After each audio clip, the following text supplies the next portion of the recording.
Hi everyone, this is a special edition of Mom Squad where we talk all things parenting. I'm Maureen Kyle, and I know we could all use a little extra help when it comes to the back to school season, which you're probably in right now. And while I know the thought of getting the kids out of the house and back to school is a welcome one for many, we all want that routine with back to school, the alarm clocks, packing lunches, homework, club activities, sports, practices, they could all be a lot. So we are here with expert advice to try and make it all a little easier. And we start with trying to ease your kids' back to school anxiety. And so I want to introduce today, I have a couple of guests with me, my fellow moms, Holly Strano and Jenny Jordan, and we've talked a lot about the back to school anxiety, which we are in at the moment. As we speak. Yes. And Holly, your kids are high school age. Yes. It still continues in high school It doesn't stop. I don't think it ever will. Yeah. And it's funny, I always call this the anticipation of the event, right? Because it's everything leading up to it that we're anticipating and that new year, and a change of anything creates anxiety. It creates it for me. So yes, I feel it for them. I see changes in their behavior during this time, right?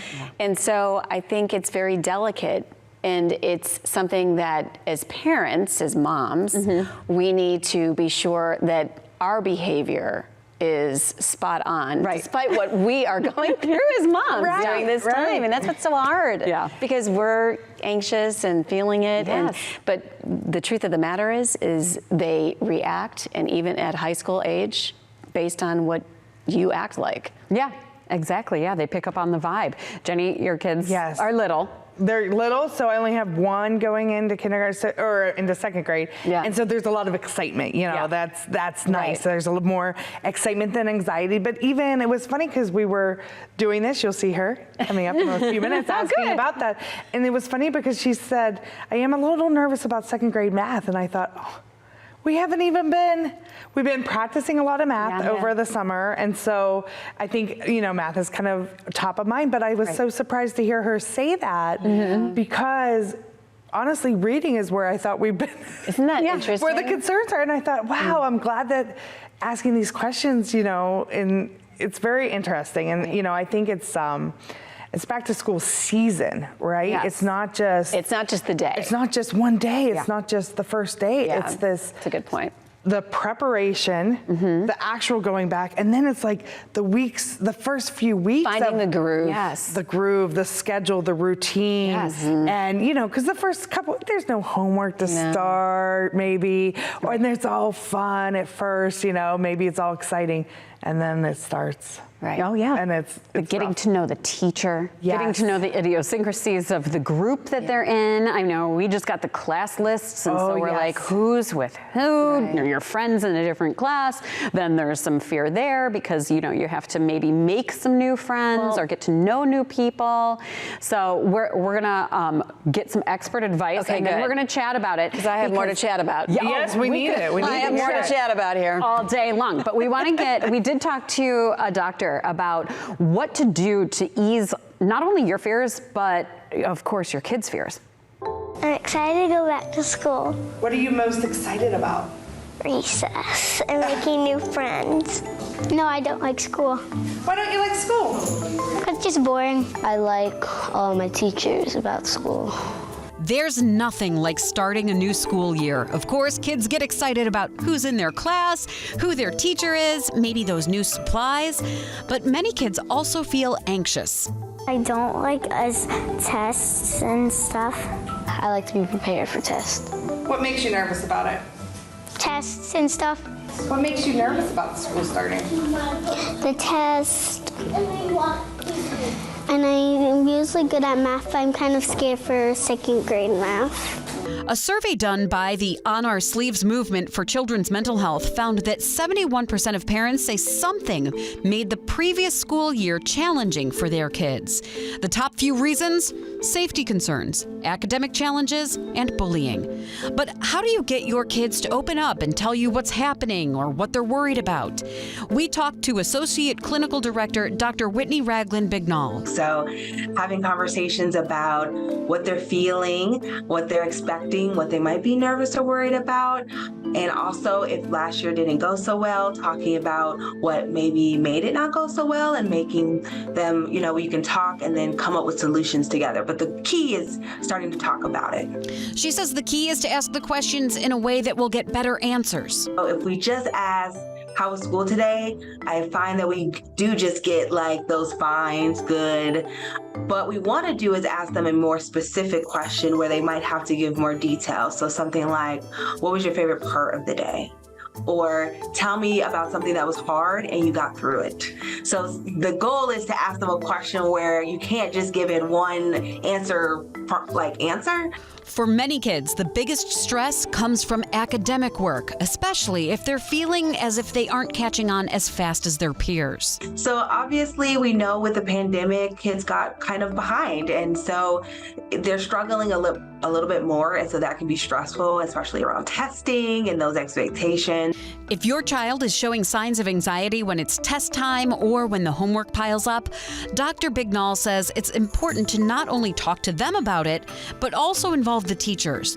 Warn their teacher that these feelings are present and see if the three of you can come up with a plan. If your child's anxiety comes from social situations, they aren't alone. Sometimes, especially now, kids have had difficulty figuring out how to make connections, how to make good ones.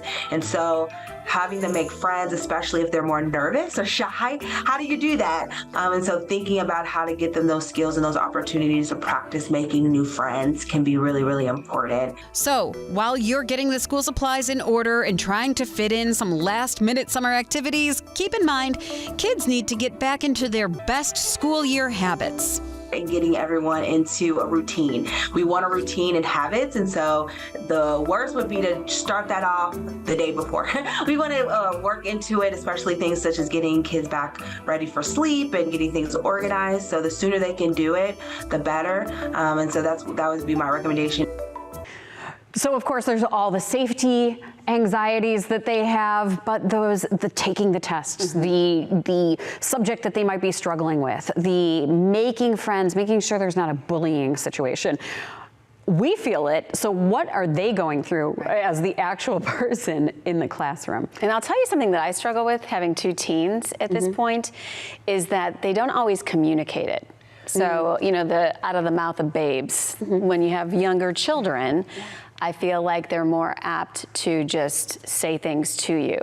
What I've learned over the years with mine, and we have a really great relationship, but it's the nature of teenagers, right. So then it's picking up on their behaviors and knowing what to do with that. And it's very fragile because you say one thing and you're not the cool mom anymore. Yeah. So for them, I think the subject, the expert talking about, worrying about their performance, that continues all through high school. I can tell you that from both my kids. But things like social is huge, and it becomes bigger as they get older. I mean, that is something that I have seen really impact my kids. Is there any example that you can give us that you could tell that they were just having a rough time? Oh, gosh, weren't opening up? Like, did you get them to open up, or how did you figure out that this was happening? So they become very quiet and withdrawn is what I notice in mine. And what I have found, because the knee-jerk reaction, I think, for any mom, for me anyway, is to, what's wrong? What's wrong? Yeah. What's wrong? Yeah. Tell me, and that does not work. Yeah. So it's sort of timing, and then knowing what your child's behavior is in a normal way. So it's being able to read them. And I think as moms, that's so important. And we all can do that from when they're very, very little, obviously. But then I've found that what works best is silence from my end. Also just letting them be. Yeah. Sometimes it's hard when they go to the bedroom. Yeah. And that there's something going on. But to keep going back in and saying, are you okay? Yeah. You sure? I mean, my kids know that if there's anything that they need to come to me for, this has been established since they were, tiny, I'm here. But it becomes harder and harder as they get older because I have to respect their boundaries too. Right. You know? You have to give so them there that does have to be space some to balance. have those feelings. Yes, because as teens, they don't want to just spill it out you're immediately. there. I'm there, and I'm folding laundry, and cooking dinner, whatever, and eventually they just come up to you and they're like, oh, Mom. Right. They do that. And what I have found is when I let them be, and be it cool off or have time to maybe talk to a few friends or whatever they're doing in their bedroom, that's when it's a better conversation. Yeah. And we try to sit and have dinner together if we can. I mean, with practices, and you guys know how Yes. schedules are. So Yeah. that's usually when that stuff will happen. Yeah. And it's also, I think, as a parent, when you withdraw and give them that boundary, they feel more responsible, like a big deal, like a little adult, because they are. Yeah. They are. Well, and that's where you hear a lot of the back to school stomach aches come in, you know. And I joke, I had seen this viral video that I thought was hilarious. I was telling Maureen about it earlier, but when it's like, you have spent the entire summer eating Doritos and Hot Pockets and energy drinks, and now you're going to go to school saying you have a stomach ache? Yeah. No. Right. But the fact is, right, a lot of that isn't really stomach aches. Yeah. That's where it's the anxiety. That's how it manifests. That's how they're saying, hey, maybe it's not really this, but that, in those different ages and stuff. And so some kids withdraw, some kids act out, some kids, might cry more, some kids crabby are all of a sudden not friends with their other friends. Well, what's going on there?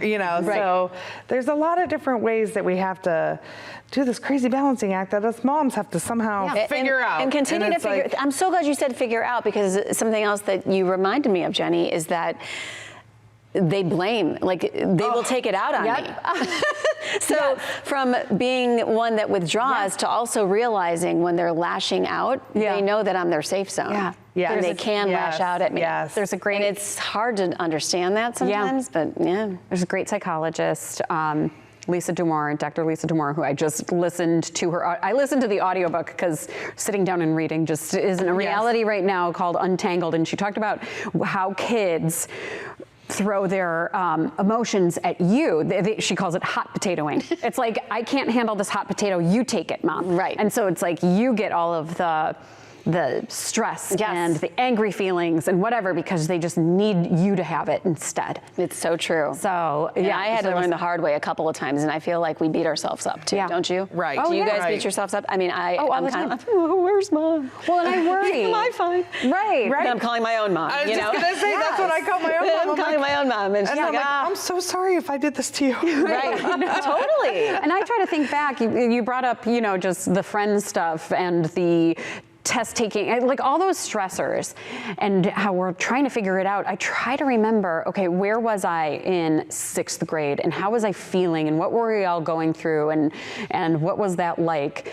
Because then, I wasn't in tune with all of it, but if somebody had said the right thing to me, then maybe I would have been like, oh yeah, light bulb moment. Right. But at the same time, like when you're saying, let them come to you. I mean, my oldest just turned 10. Yeah. And she wears her heart on her sleeve. She will walk in the house like that. So you immediately can read I it. just know. And then I'm like, what's wrong? What are you doing? And she's like, and I give her a speech, and I go, that I'm going to be talking to you a lot about this. She goes, I know I'm going to get the speech all the time. Like, like she doesn't want it, but I'm like throwing knowledge at her, but that's not what she wants at the moment. I'm trying to learn that boundary of I know something's wrong, and walking that fine line of getting too involved and not getting involved enough. There was a moment not too long ago, and I won't say which, in case they watch this.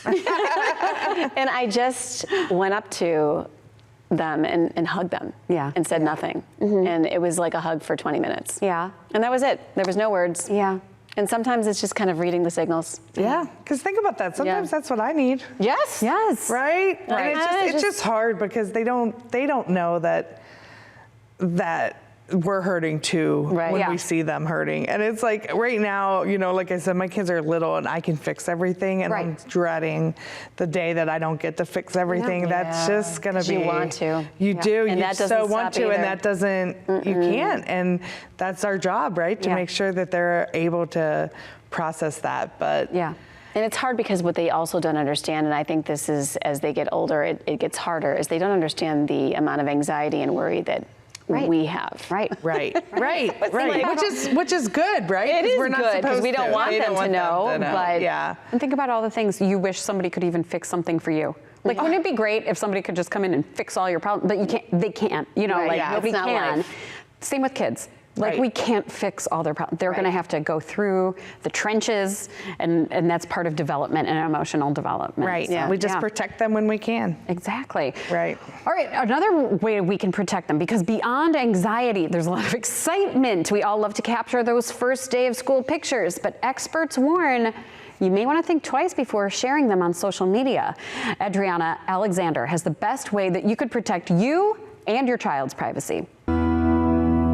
Any of that personal information you put online, it stays online, and it can get out in any sort of way. Even if you've got those privacy settings on, that information can still get out to criminals. Experts and local law enforcement are encouraging parents to avoid sharing specific details about their children on social media. This includes the name of the school your child attends, the grade they're going to, and what activities they participate in. We do hear about it happening, all over the state of Texas and the country, as far as, people finding personal information online. So just do your part. Keep that personal information off of Facebook, off of Instagram, and other social media platforms, and celebrate in a safe way. On a broader scale, the Enough is Enough organization spokesperson Kathy Haddam encourages parents to monitor their kids' online usage at all times. Use the parental controls, use privacy settings, do things like set time limits.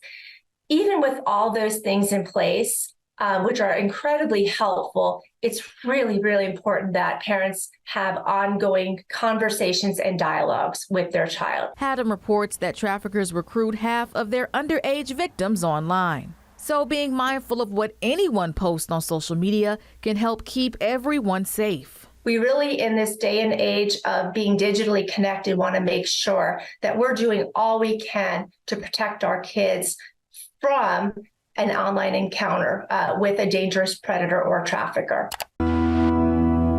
Now, one more thing kids start to complain about, especially when the school year goes on and on, those more and more books come home. We have heavy backpacks. Sean Stryker shows us what kids can do to avoid back pain. Children who have backpacks that are too heavy, it can definitely cause back pain for them. Sometimes if it's severe enough, can even cause some numbness down their arm, their neck. But how heavy is too heavy? Dr. Kathleen Zimmerman, a pediatrician at UPMC Children Community Pediatrics in Camp Hill, says there's a simple formula to help. If you weigh the backpack with all the items in there, it should not be more than 15% of the child's body weight. The size of the backpack is also important. If your child's smaller, you're not going to want to pick the biggest backpack. You want it to fit basically around their shoulder or maybe an inch below down to their waist. You don't want it hanging below their waist more than an inch or so. Chest and waist straps can help keep the bag tight to the body and help make sure you're wearing the bag properly. The most of the weight of the backpack to actually be right at the lower back. You don't want it to go below that. So a lot of kids will also just sling it over one shoulder. So it should always be on both shoulders, again, tightly strapped so that it's actually touching the back and not hanging off the back, and that'll distribute the weight more carefully. Backpacks with different compartments can also help distribute the weight. The other thing is make sure that your child's not putting unnecessary things in their backpack. A lot of times there are extra books at home or extra books at the school that they don't need to carry back and forth. If your kid's backpack is causing back pain, Dr. Zimmerman says a few tweaks might help. And I have seen kids come in with back pain. A lot of times we just make a couple tweaks with the backpack and it really does help. Sean, thank you so much. Oh, those heavy backpacks. I mean, I know how heavy my purse is. Yeah. And then I go and I look in their backpacks. My oldest is just going into fourth. So I have going into fourth, going into second, now going into kindergarten. They come home with just all the junk. I'm like, wow, there's no way you have that many books. What is in your backpack? They pull out stuffed animals, old water bottles. Oh, right. Papers crumpled up. Jessica will have outfits from the entire week. Oh my God. Yeah. I'm thinking, why are these in your backpack? Are you traveling? Right. No. Has she ever had back pain from it? Yeah. And I mean, his advice was great, and how to carry it and all of that, because the loads that they bring home with homework, I mean, that's a whole other mom squad that we can do. We all know that, because we end up doing some of it too. But I mean, I'm surprised Grady's backpack hasn't grown mold. Gosh, all the stuff that they have in it. all of the stuff. I feel like leftovers. it's a whole job. Like, I feel like I always say, like, my whole day, my whole afternoon is like decided on that 20 minutes they get off that bus. Because it's like, how's the mood when they get off the bus, right? Like, are they skipping home? Right. Or are they? Right. Are you going to up the dinner ante? Right. Yeah. What do I need to become a party? Right. And it's like, unload that like, it's like this zone I'm in. I'm like, I got to unload the backpack. We got to figure out, okay, when do we need to get that homework started? When do we have practice? When do we go Are they here and hangry? there? Are they, that snack has to be ready. The snack is immediate for mine. I know. You know what? And they change this is another personalities. mom squad too. Yes. Like figuring out that snack, because mine come home, they want a snack, they're starving, and and understandably so. I mean, it's like almost 4 o'clock, and they had lunch at 11:30. Yes. Right. I would be starving too, and then dinner's ruined, and then I get groggy for homework. Right. And it's like the energy level, keeping that energy level up to do homework is a task. Well, my whole neighborhood laughs at me because we do like a 4 p.m. dinner. We're like the senior citizen dinner. But it's like, that's what works for us, because we have things we're running to later, and it's almost like 2 dinners in a way, but it's like, it's just what works. Have a dinner and then have a snack later. I kind of like that. That's sort of what we end up doing, but I don't know. I mean, every kid's different. I do think it is what works for you. Yeah. Oh, of course. On any given day. On any day. Yes. It changes. Every day changes. No day is the same. Right. And every kid's different. You know what I mean? So, you know, some kids eat all their lunch. Some kids don't. You come home, they bring home their lunchbox, and nothing's touched. And you're like, no wonder you're starving. Why didn't you eat? Right. You only ate the cookies. Oh, yes. There's always that. Why didn't you eat this apple that I sliced and made sure it didn't turn brown? I mean, it's a whole thing. But we have so much back to school coverage here on Mom Squad. We are going to continue keeping you informed, giving you some expert advice. I know we have a couple episodes about those sports coming up. You know, we know we're all involved in sports, balancing the practices. When is it right? When do your kids get burnt out? And we have some really special guests coming up too. So stay tuned over the next few weeks for some really great Mom Squad episodes. Also, have you joined us on Facebook? Find Mom Squad with Maureen Kyle on Facebook. That's where we post articles, and we want to hear from you. If you have an idea, post it, and we will find that expert to help you with all of your questions, because as we know, we're all in this together. We're all trying to figure it out, no matter what age the kids are, and grandparents. I've seen a lot of grandparents joining us too. So again, a big thank you to Holly and Jenny for all of your insight and perspective. And thanks to all of you for joining us here on Mom Squad. We'll see you right back here next time.